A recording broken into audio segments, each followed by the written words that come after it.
नमो अरिहन्ताणं नमो सिद्धाणं नमो आयर्याणं नमो वज्रायाणं नमो लोये शवशाहूढम्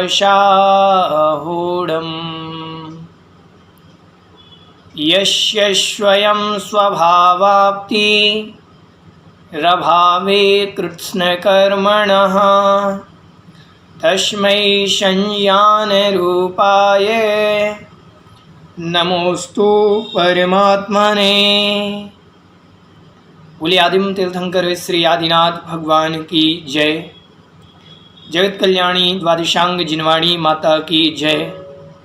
परम पूज्य आचार्य भगवंत श्री पूज्यपाद स्वामी जी की जय।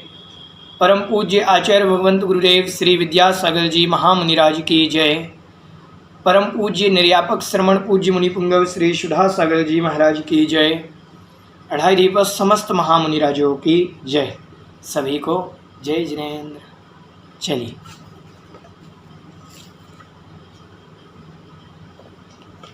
हम पढ़ रहे हैं श्री इष्टोपदेश जी नामक ग्रंथ।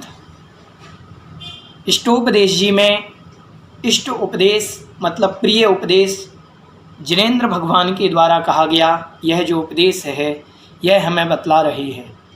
शिष्य ने कल प्रश्न किया था कि भगवान जब योग्य निमित्त और उपादान मिल जाते हैं तो फिर व्रत नियम संयम की आवश्यकता क्या है इस पंचम काल में।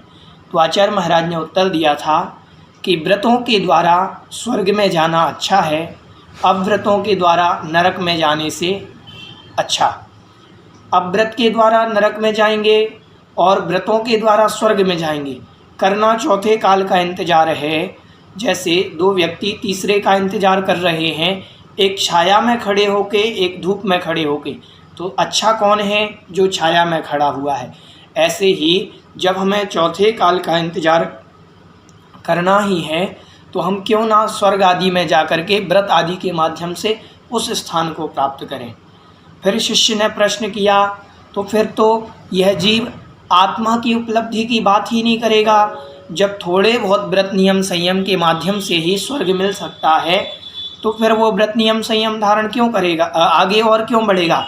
तो उन्होंने कहा कि नहीं, जो व्रत नियम संयम धारण करते हैं, जिन परिणामों से हमारे लिए स्वर्ग की प्राप्ति हो, मोक्ष की प्राप्ति हो सकती है, स्वात्मोपलब्धि हो सकती है, उन परिणामों से स्वर्ग कितने दूर, अर्थात बिल्कुल भी नहीं। तो जिन परिणामों से हमें स्वर्ग मोक्ष मिल सकता है उनसे स्वर्ग तो वैसे ही मिल जाएगा। ठीक है, ये इतना आचार्य महाराज ने कल हम लोगों को बतलाया। अब आगे शिष्य पुनः प्रश्न करता है कि भगवान आप स्वर्ग की बात कर रहे हो, स्वर्ग अच्छा है, तो स्वर्ग में क्या अच्छा है? स्वर्ग के कैसे सुख होते हैं? जो आप बतला रहे हैं कि कम से कम नरकों से अच्छा स्वर्ग है, तो स्वर्ग में ऐसा क्या अच्छा है जो आपने कहा कि स्वर्ग श्रेयस्कर है। तो छंद क्रमांक 5 में कह रहे हैं आचार्य महाराज स्वर्ग के सुखों का कथन कि स्वर्ग में कैसा सुख है, तो स्वर्ग के सुखों का वर्णन यहाँ पर बतलाया जा रहा है। चलिए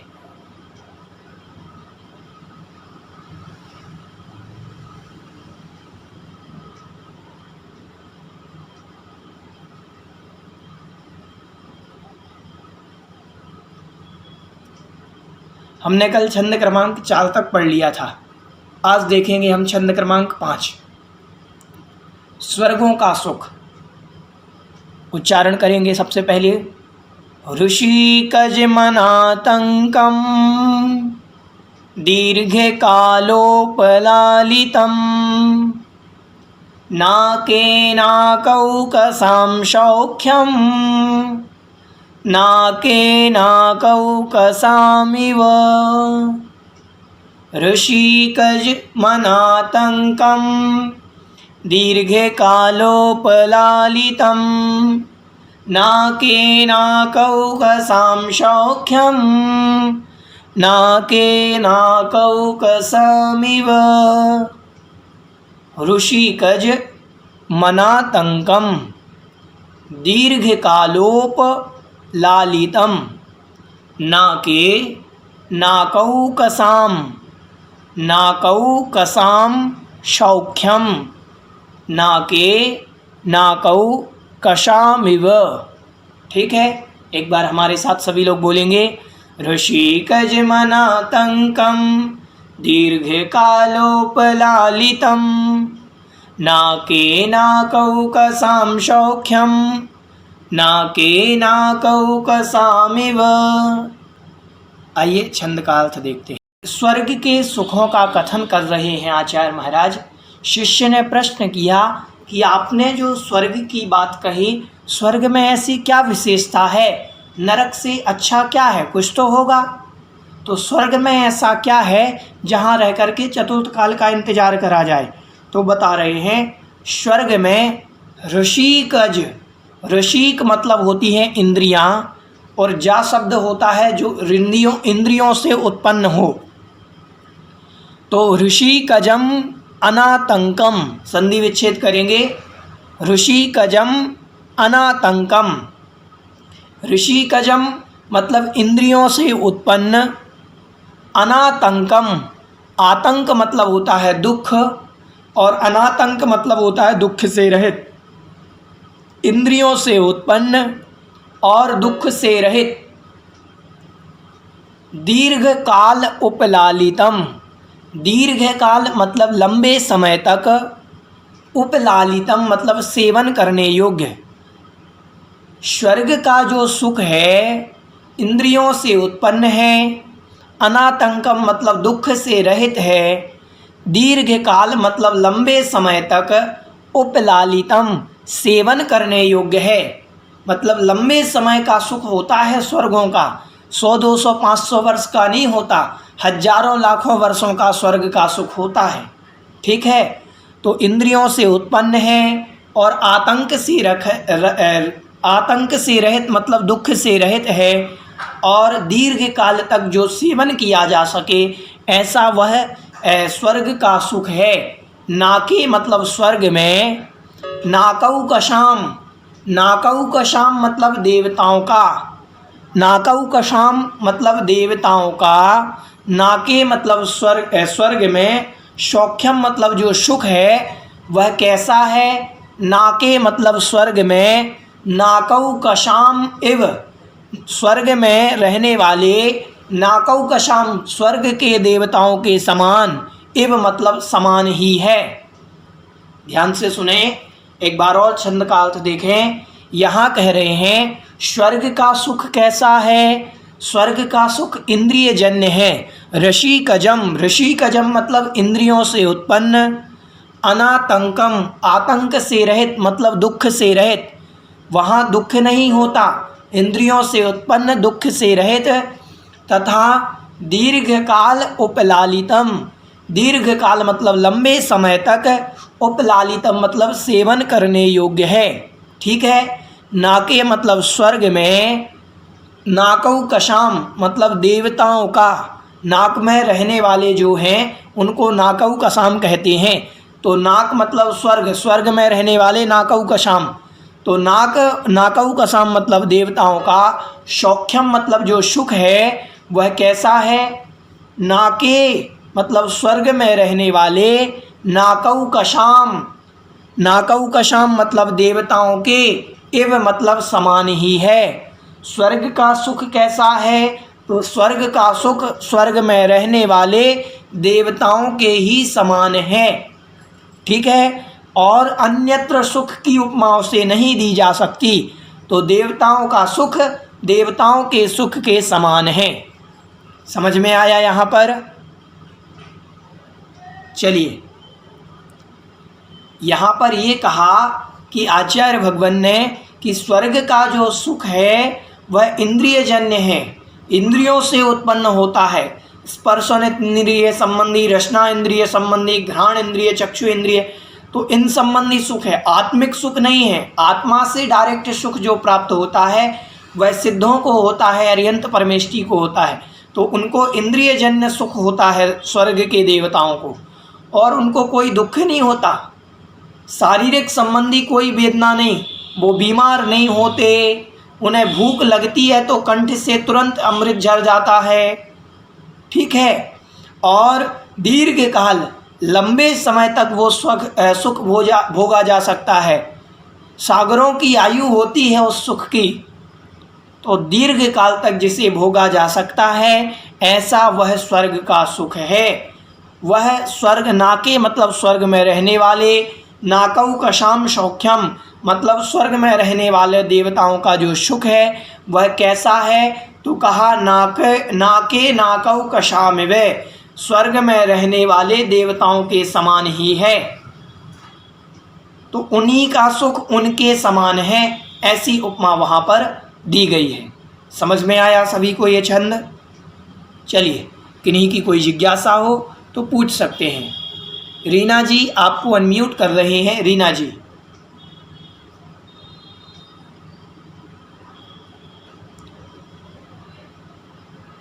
चलिए। हाँ जी जी बोलिए। भैया जी। हाँ, आपकी कोई जिज्ञासा? भैया जी, आपने बोला स्वर्ग का सुख मतलब देवताओं के सुख के बराबर ही, ये समझ में नहीं आया। अरे उन्हीं का सुख उन्हीं के। देखिए, किसी चीज़ की उपमा देनी हो तो उपमा किससे दी जाए? तो आचार्य श्री की उपमा वर्तमान में किससे दी जा सकती है? किसी से नहीं दी जा सकती। समझ रहे हैं? आचार्य श्री कैसे हैं? तो आचार्य श्री जैसे हैं। आप सरीखे आप स्वयं हो, आप सरीखा दूजा कौन। आप जैसे हो, आप जैसा कोई नहीं। तो उनकी उपमा किसी और से नहीं दी जा सकती। हम किससे देंगे? हम चंद्रमा से देते हैं, तो कहते हैं चंद्रमा में दाग है, लेकिन आचार्य श्री आपकी चर्या में कोई दाग नहीं, इसीलिए हम आपकी उपमा चंद्रमा से भी नहीं दे सकते। आपकी उपमा मान लो कोई सूर्य से देता हो, तो सूर्य तो गर्मी पैदा करता है, लोगों को दुखी कर देता है, लेकिन आप किसी को दुखी नहीं करते, इसीलिए हम आपको सूर्य की उपमा भी नहीं दे सकते। हम किसकी उपमा दें? तो आपको हम आपकी ही उपमा देते हैं कि आचार्य विद्यासागर जी जैसे हैं। तो ऐसे ही देवताओं का जो सुख है देवताओं के सुख के समान है, उनका सुख किसी से उपमा नहीं दी जा सकती। हम कह दें कि देवताओं का सुख चक्रवर्ती जैसा है, अरे चक्रवर्ती का क्या सुख है? इससे भी बड़ा सुख है देवताओं का सुख। तो मनुष्य के सुख से देवताओं के सुख की उपमा नहीं दी जा सकती। समझ रहे हैं? इसीलिए देवताओं के सुख की उपमा उन्हीं के सुख से दी गई। समझ में आ गया? सही है। हाँ ठीक है भैया। चलिए,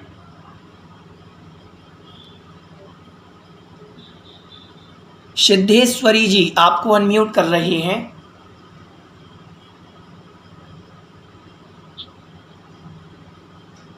जी भैया जी। जी, आपकी कोई जिज्ञासा? नहीं। हैंड ओवर कर लें आप। चलिए, तन्वी जी आपकी कोई जिज्ञासा?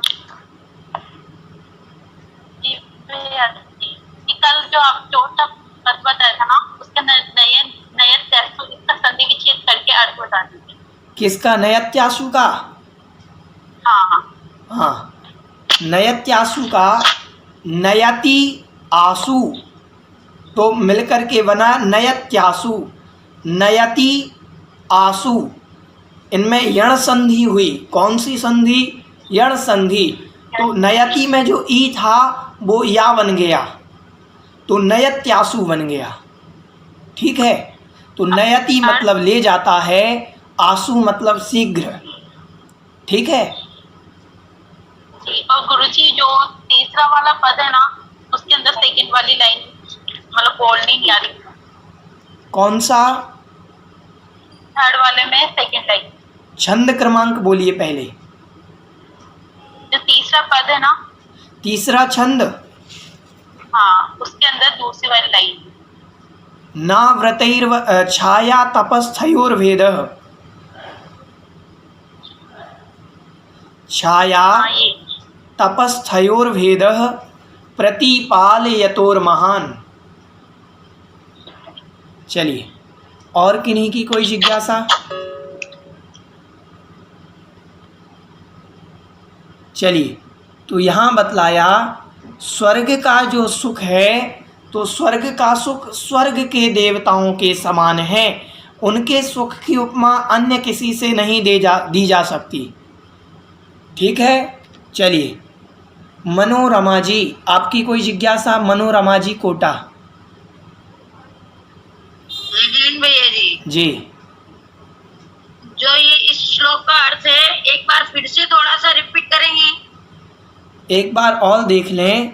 ऋषिकज, ऋषिकज, ऋषि का मतलब होता है इंद्रियां, और जा मतलब उत्पन्न, तो इंद्रियों से जो उत्पन्न हो, अनातंकम, आतंक से जो रहित हो। ऋषिकजम मतलब इंद्रियों से उत्पन्न, अनातंकम आतंक से रहित, और दीर्घ काल, दीर्घ मतलब लंबे, काल मतलब समय तक, उपलालितम मतलब सेवन करने योग्य। ठीक है, नाके, नाके मतलब स्वर्ग का, स्वर्ग में, नाकऊ कशाम मतलब देवताओं का, सौख्यम मतलब जो सुख है वह कैसा है, तो कहा नाके मतलब स्वर्ग में रहने वाले, नाकऊ कशाम देवताओं के, इव मतलब उनके ही समान है। ठीक है, बहुत सरल है छंद। मेहनत से अगर एक बार आपने पढ़ लिया, आपको एक बार में आ जाएगा, बस एकाग्रता से पढ़िए। ठीक है, चलिए आगे बढ़ते हैं। यहाँ पर शिष्य प्रश्न करता है कि भगवान, जब इतना भयंकर सुख है स्वर्गों में, इंद्रियों से उत्पन्न है और आतंक से रहित है और दीर्घ काल तक सेवन योग्य है, तो फिर व्यक्ति मोक्ष की अभिलाषा क्यों करेगा? समझ रहे हैं? जब स्वर्ग में सुख मिल रहा हो तो फिर मोक्ष की अभिलाषा क्यों करेगा? हम आपको समझा रहे, जैसे मान लीजिए हमारे पास पैसा नहीं था, जब 5,000 रुपये थे तो हमने सोचा हमारे पास 5 लाख रुपए आ जाएं, हम सुखी हो जाएंगे। सुधा सागर, तो 5 लाख रुपए आ गए तो क्या हम सुखी हुए? नहीं हुए, उसमें विकल्प बढ़ गए। अब हमें 5 करोड़ की चाह हो गई, जब 5 करोड़ पर पहुँचे तो 50 करोड़ की चाह हो गई, तो ये चाह बढ़ती है। तो यहाँ कहा कि जो आपको जो स्वर्ग का सुख मिला, जब इतना अच्छा सुख है तो फिर और व्यक्ति और चाह क्यों करेगा मोक्ष सुख की? स्वर्ग में ही जब सुख मिल रहा है तो स्वर्ग का जो सुख है वह वास्तविक सुख नहीं है। इसका समाधान आचार्य महाराज कर रहे हैं कि आप जो कह रहे हो कि स्वर्ग का सुख तो मिल रहा है थोड़े बहुत नियम से, मोक्ष के सुख के लिए प्रयत्न क्यों करेगा? तो आचार्य महाराज ने कहा नहीं, ये जो सुख यहाँ पर बतलाया ये सुख भी स्थायी नहीं है, एक दिन खत्म हो जाएगा, और ये सुख का अंत भी दुख रूप होता है, और ये सुख जो है ये हमारे दुख में कारण बनता है। आपने पढ़ा होगा श्रावकाचार्य जी के अंदर एक श्लोक, कर्म परवसे शांते दुःखैरन्ते ऋतोदये पाप बीजे सुखे नास्था श्रद्धा ना कांक्षा स्मृता, कि ऐसा सुख किस काम का जो हमारे पाप का बीज हो। तो ये जो स्वर्ग का सुख है ये पाप का कारण बनता है। ठीक है, तो इसका समाधान आचार्य महाराज कर रहे हैं कि स्वर्ग का जो सुख हमने बतलाया ये सुख स्थायी नहीं है, ये तो कुछ समय के लिए है। ठीक है, चलिए तो इसका समाधान आचार्य महाराज छंद क्रमांक 6 में कर रहे हैं। निकाल लें सभी, छंद क्रमांक 6।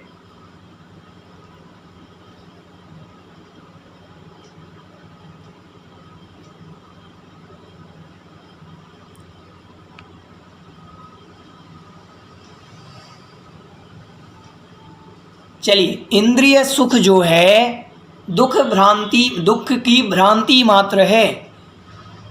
इंद्रियों से जो उत्पन्न सुख हो रहा है वह सुख भ्रांति मात्र है, वास्तविकता में वो सुख नहीं है। चलिए सबसे पहले छंद का उच्चारण करेंगे।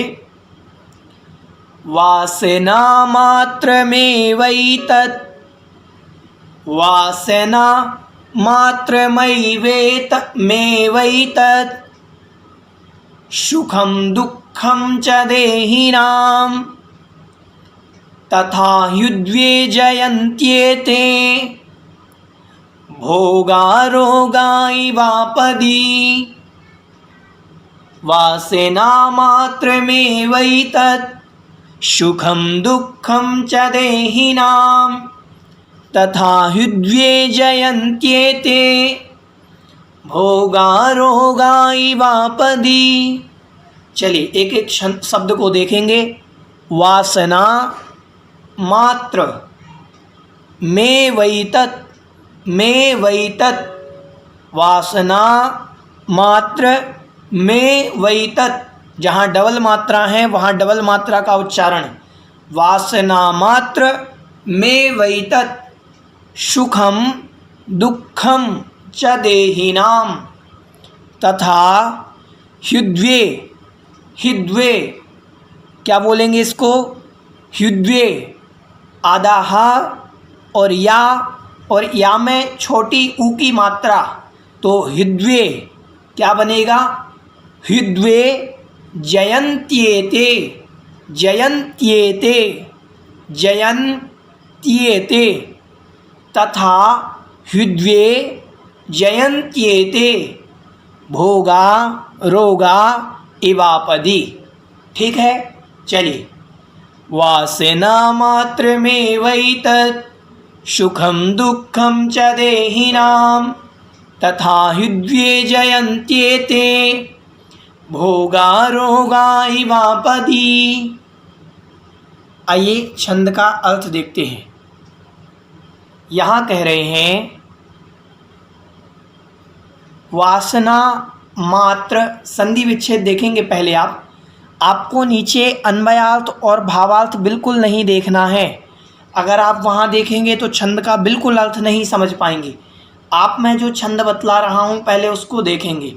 संधि विच्छेद, वासना मात्रम एव एतत्, वासना मात्रम एव एतत् सुखम दुःखम च देहिनां तथा ही, छोटा ही आएगा, तथा ही उद्वेजयन्ति, उद्वेजयन्ति एते भोगाः रोगाः इव आपदी। ठीक है, चलिए।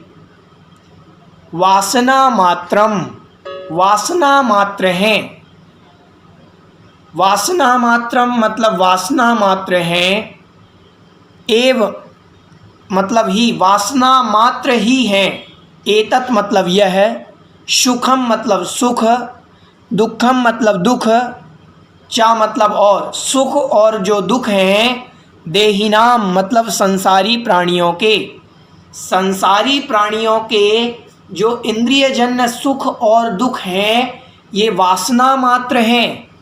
वासना मात्र अर्थात क्षणिक हैं, भ्रम मात्र हैं। तथा मतलब इसीलिए, ही मतलब निश्चित रूप से, युद्वे जयंती, युद्वे जयंती मतलब व्याकुल कर देते हैं। एते मतलब यह, भोगा मतलब भोग, यह जो संसार के भोग हैं, इंद्रियजन्य जो भोग हैं, वह भोग रोगः इव रोगों की तरह, आपदी आपत्ति के समय, समय आने पर, समय आने पर ये जो भोग हैं यह भोग हमें रोगों की तरह व्याकुल कर देते हैं।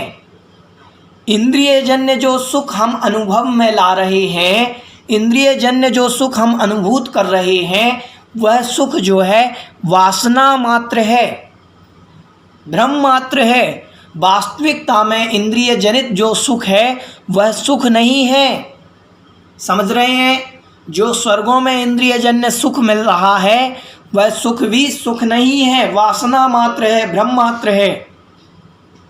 ठीक है, देहिनाम मतलब प्राणियों के, क्योंकि यह जो सुख है उद्वेजयंती, उद्वेजयंती मतलब व्याकुल कर देता है। एते मतलब ये जो सुख हैं, भोग हैं, कौन से भोग?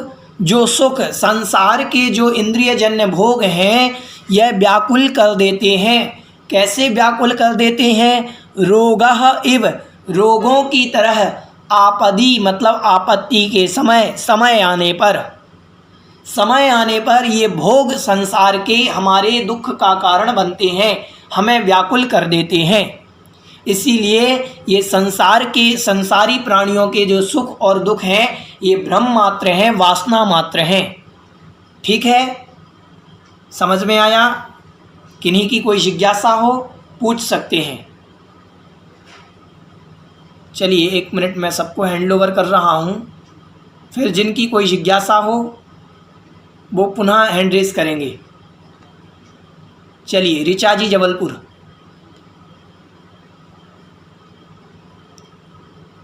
एक बार इवापदी और युद्ध में जयंते का मतलब दोबारा बता दीजिए। हाँ, इव मतलब तरह, किसकी तरह? रोगाह, रोगों की तरह। जैसे रोग हमारे लिए सताते हैं ऐसे ही इव मतलब रोग, तरह, रोगों की तरह। आपदी मतलब आपत्ति के समय, समय आने पर। ठीक है। ही मतलब निश्चित रूप से। उद्वेजयन्ति एते, संधि विच्छेद करेंगे पहले। युद्वेजयन्ति, जयन्त्येते का पहले संधि विच्छेद देखेंगे। ही मतलब निश्चित रूप से, युद्वेजयन्ति मतलब व्याकुल कर देते हैं, एते मतलब ये सब कौन? भोगाः, ये जो संसार के भोग हैं ये हमारे लिए व्याकुल कर देते हैं, रोगों की तरह आपत्ति के समय। ठीक है। चलिए गुणमाला जी। भैया जी दूसरी लाइन का एक बार और अर्थ समझाइए। अभी तो वही तो अर्थ समझाया। आप लोग क्या कर रहे हैं? वही तो अर्थ समझाया। ही मतलब निश्चित रूप से, युद्वे जयंती मतलब व्याकुल कर देते हैं, एते मतलब ये कौन? भोगा मतलब भोग, इंद्रिय जन्य जो भोग हैं ये व्याकुल कर देते हैं। कैसे व्याकुल करते हैं? रोगाः इव, रोगों की तरह। ठीक है। आपदी मतलब आपत्ति के समय, समय आने पर। ठीक है। चलिए भैया। हाँ, सोनी साजी, आपकी कोई जिज्ञासा? जय जिनेंद्र भैया जी। मैं तो आप ये इसमें छंद के शब्दों का इस्तेमाल किए बगैर एक बार बस सिर्फ उसका भावार्थ वापस बता दीजिए। हाँ, पूरे छंद का ये समझना, भावार्थ समझिए पूरा ध्यान से। भावार्थ इसका भाव ये है कि संसारी जीवों के ये जो सुख और दुख हैं ये वासना मात्र हैं। इंद्रिय जन्य जो भोग हैं संसारी जीवों के, ये जो भोग हैं ये हमारे लिए व्याकुलित कर देते हैं। कब? जब समय आता है यही भोग हमारे दुख का कारण बन जाते हैं। कैसे दुख का कारण? रोगों की तरह व्याकुल कर देते हैं।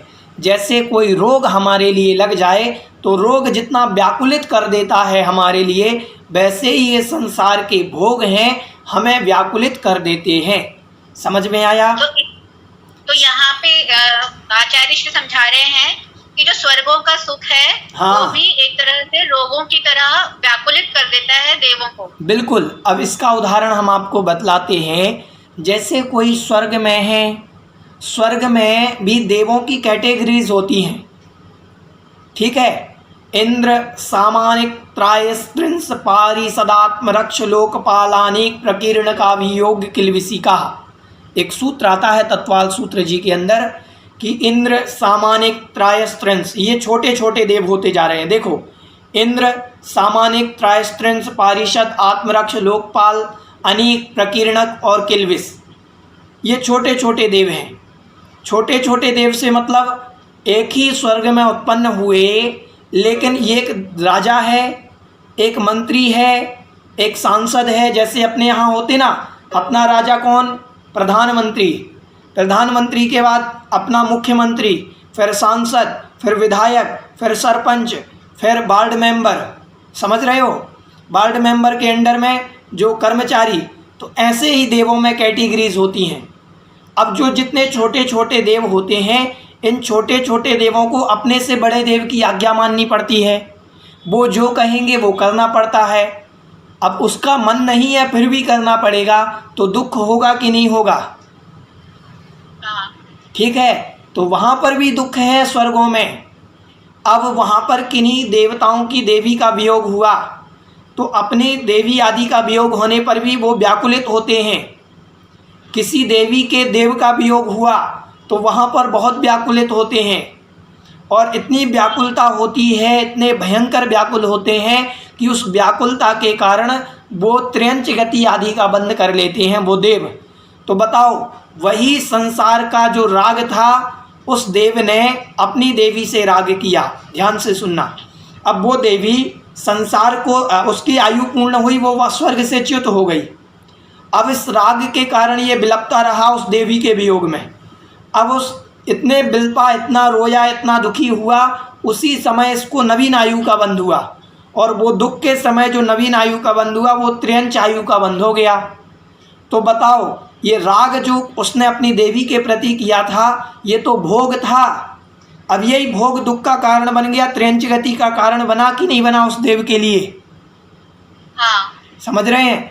इस प्रकार से समझना, संसार के जो भोग हैं ये दुख के कारण हैं, रोगों की तरह। जैसे हमारे शरीर में खुजली हो गई, अब जब खुजली होती है तो खुजली को खुजाने में इतना आनंद आता है, बड़ा आनंद आता है। आपने अनुभव किया होगा, खुजली जब होती है और खुजली को खुजाते खुजाते इतना आनंद आता है, और खुजाने के बाद वो दर्द करती है। खुजाते समय तो सुख प्रदान कर रही है, खुजाते समय आनंद आता कि नहीं आता कि हमारी खुजली खत्म हो गई, और खुजाने के बाद जब वो हमारे नाखून आदि लग जाते हैं उस खुजली के स्थान पर, तो वो दुख का कारण बन जाते हैं। तो ऐसे ही संसार के भोग भोगते समय तो आनंद आता है, लेकिन भोगने के बाद ये दुख का कारण बन जाते हैं। आपने वैराग्य भावना की एक पंक्ति अगर आपको आती हो, पढ़ी होगी, बहुत अच्छी पंक्ति है, मुझे बहुत अच्छी लगती है वो पंक्ति। वो पंक्ति है, भोग बुरे भव रोग बढ़ावे, बैरी हैं जग जी के, बेरस हो बेरस भोग बुरे भव रोग बढ़ावे। मैं भूल रहा हूँ, उसका भाव ये है कि ये संसार के जो भोग हैं ये सेवन के समय सेवत लागे नीके, सेवन के समय तो अच्छे लगते हैं। आप जब इस संसार में रह रहे हैं, पंचेंद्रिय संबंधी, आपको पिज्ज़ा खाने मिले, आपको बर्गर खाने मिले, आपको सारी चीज़ खाने मिल रही है, माल टाल खाने मिल रहा है, रात में भूख लगी रात में खाने मिल रहा है, बहुत बढ़िया, कितना खाने मिल रहा। तो ये जो भोग हमारे लिए मिले, अब ये भोग नरकायु का कारण बनेंगे। तो ये जो भोग हैं ये हमारे नरक का कारण बन रहे कि नहीं बन रहे? तो ये संसार के जो भोग हैं इंद्रियजन्य, ये अच्छे हैं कि बुरे हैं? क्योंकि ये हमारे नरक आयु का कारण बन रहे हैं, इसीलिए ये भोग संसार के बुरे हैं। समझ रहे हो? वज्र अग्नि विष से विषधर से, वज्र से, अग्नि से, विष से, विषधर से, ये अधिके दुखदाई, ये अधिक दुखदाई होते हैं। 12 भावना में एक पंक्ति आती है कि यह जो वज्र अग्नि विष विषधर से भी दुखदाई होते हैं संसार के भोग। ठीक है, तो मुनिराज कहा, आचार्य महाराज ने उस शिष्य को समझाया कि रे मूर्खानंद, ध्यान से सुनो, स्वर्ग के सुख भी सुख नहीं है, स्वर्ग के सुख भी भ्रम मात्र हैं, स्वर्ग के सुख भी भ्रम मात्र हैं। तहते चय थावर तन धरें, यों परिवर्तन पूरे करें। वैमानिक में उत्पन्न हो गए थे और वहाँ से मरण को प्राप्त हुए तो स्थावरों में उत्पन्न हो गए। कहाँ तो वैमानिक देव थे और वहाँ के भोग भोगे तो वो भोग हमारे स्थावरों में उत्पत्ति का कारण बने। समझ में आया? तो संसार के जितने भोग हमें मिल रहे हैं, ये भोग इंद्रियजन्य जो भोग हैं, यह हमारे भविष्य के दुख का कारण हैं। तो इन्हें भ्रम मात्र समझना, इसे अस्थाई सुख मत समझना। जो सुख हमारे लिए भविष्य का दुख प्रदान करे वो सुख हो सकता है क्या? कोई सुख नहीं हो सकता। इसीलिए संसार के जो सुख हैं ये भ्रम मात्र हैं। समझ में आया? चलिए, किन्हीं की कोई जिज्ञासा हो पूछ सकते हैं। अरुणा जी। भैया जी। जी भैया जी, ये छठी श्लोक में दूसरी लाइन में इसका उच्चारण एक बार और कर। देखिए, इतनी बार ये आप लोगों से नहीं आएगा। अगर आप संस्कृत का ज्ञान नहीं रखते हैं तो आपको मेहनत लगेगी। ये छंद वास्तविकता में कठिन है।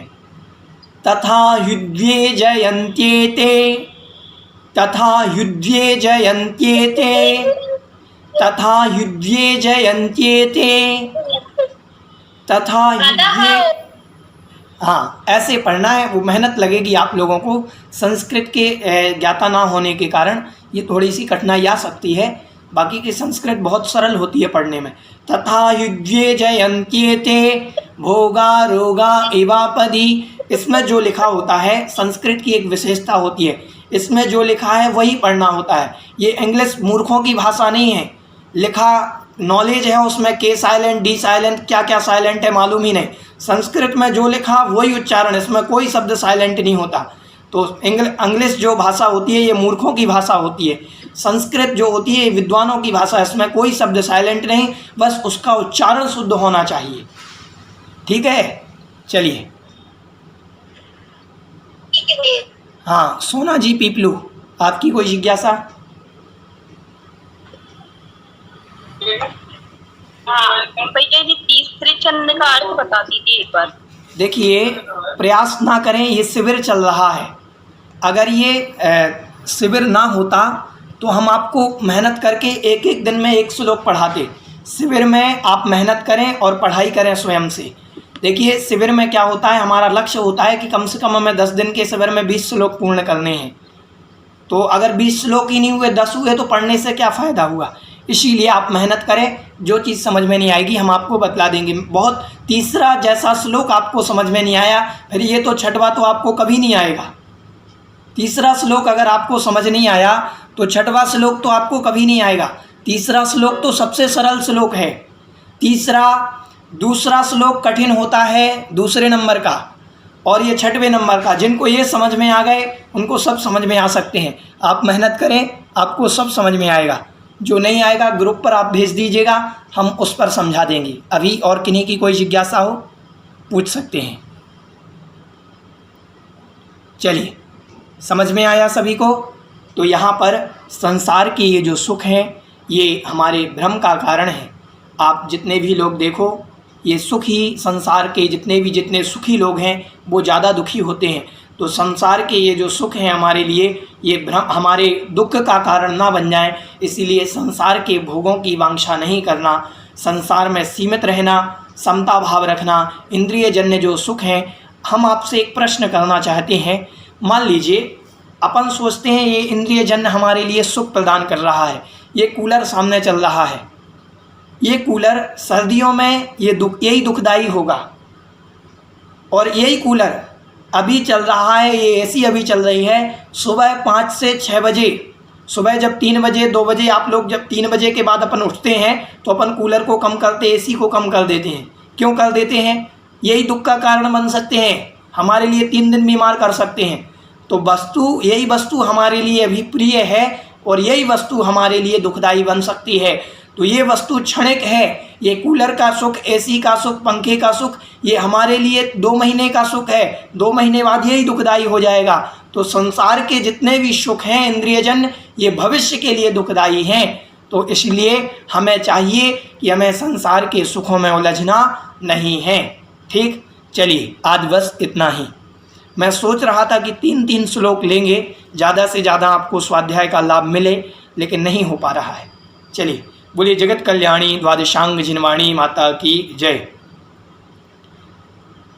बोधि समाधि परिणाम शुद्धि स्वात्मोपलब्धि शिव शौख सिद्धि चिंतामणिं चिन्तितवस्तुदाने